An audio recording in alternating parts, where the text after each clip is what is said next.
Real Country 1430 AM and 107.3 FM WRD. And Brian Winnikins at World Dairy Expo. Thank you to our expo sponsors, including Animal Wellness Center of Buffalo Valley, UtterTech, Alcivia Co-op, Synergy Co-op, Osteoplastics, Annabis Silo, Compeer Financial, AMPI, Dairy Farmers of Wisconsin and Wisconsin Farmers Union. Joining us right now, Nick Levendofsky. He's with Wisconsin Farmers Union, Director of Government Relations. And Nick, on the opening day of World Dairy Expo, Governor Evers announced some proposals to help Wisconsin agriculture. What's the reaction from Wisconsin Farmers Union? Well, certainly, Brian, huge support coming from Wisconsin Farmers Union. These are all provisions that the governor lifted up back in February when he announced his state budget. Those were all items that we supported then and we continue to support. Certainly we would have loved to have seen them make their way through the Joint Finance Committee and into the final budget. But there's other ways of doing these things. Obviously, the legislative process is another way of doing that. So we look forward to working with the governor and with DATCAP and the folks over in the Assembly and Senate to get them passed. We know there'll be some changes, likely dollar figures, more than likely. But certainly, these are all good things for rural Wisconsin, and we can't help but support them.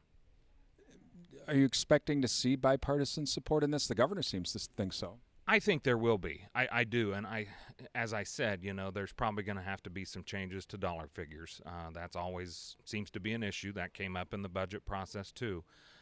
So let's compromise. Let's come together and let's find a way to make this happen. I think, certainly that meat talent development program is a huge one. In conversations we've been having for well over a year now with meat processors and with farmers out there, this is an issue that needs to be addressed. And I think with the labor shortages that we're seeing across the board, but especially when it comes to meat processing, this could be a good way to address that issue in particular. And there's still a lot of hungry people out there right now, too, so those food and hunger provisions are going to be helpful as well. And we certainly support those and want to continue to help get them across the finish line. And we try as hard as we can to do things in a bipartisan, if not nonpartisan, but certainly bipartisan fashion. So we look forward to working with folks on this. Talking with Nick Levendofsky with the Wisconsin Farmers Union. Tell us about the Farmers for Fairness program that was recently announced by WFU. So Fairness for Farmers is the National Farmers Union's brand new campaign to address antitrust and competition issues in the marketplace.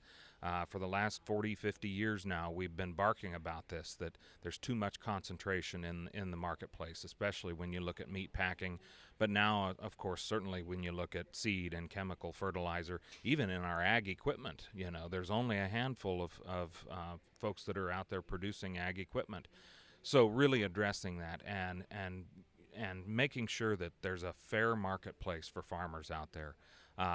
We've got some great pieces of legislation on the federal level right now. President Biden signed an executive order that addresses 72 different areas of, competition and fairness in the marketplace and those kinds of things. So we feel that the time is ripe.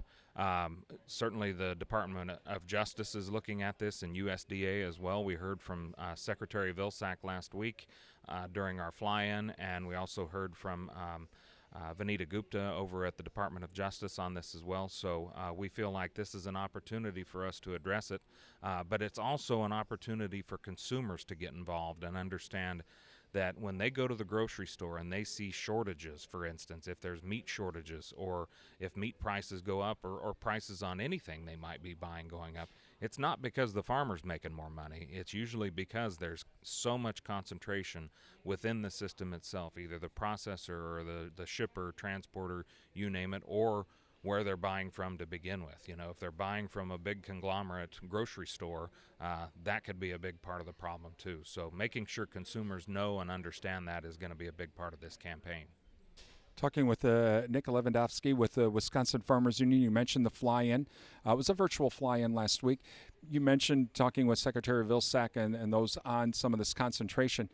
Was there any conversation about the milk market order program? Because there's been a lot of conversation in the industry about that. Right. That did not come up, but I know that those are conversations that are happening on, separate from this. The fly-in itself tended to focus on three different areas: competitive markets, as I talked about with the Fairness for Farmers, and ag and rural infrastructure, and then finally addressing disasters and climate change. So those were the three major talking points. But we've got a great team out at NFU and DC, and of course we've got a wonderful team here in Wisconsin too, working on dairy issues. So we're going to continue to have conversations with folks at USDA about milk pricing, about dairy reform, and especially as we get closer to the next farm bill, which is just around the corner. Meanwhile, here at World Dairy Expo on Friday, I'm going to be holding the Growth Management Plan, a meeting on that. Tell us about that. Yeah, so the Center for Integrated Ag Systems, based on UW's campus here in Madison, has come up with an application where farmers can plug in numbers on their farm, or maybe numbers that they're looking at if they decide they want to grow down the road. And this is all based around this growth management plan that Mark Stevenson and Chuck Nicholson have been working on. It's something that has really come from the work we've done on dairy together for the past 3 years now.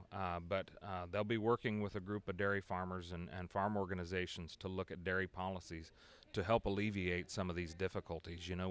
We're still losing a dairy a day here in Wisconsin.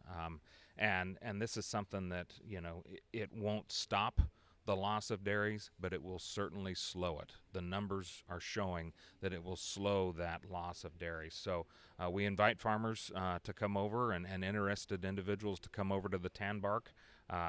We're here today on Wednesday, but also on Friday at 10:30 and at 2 o'clock to go through that and so they can learn more.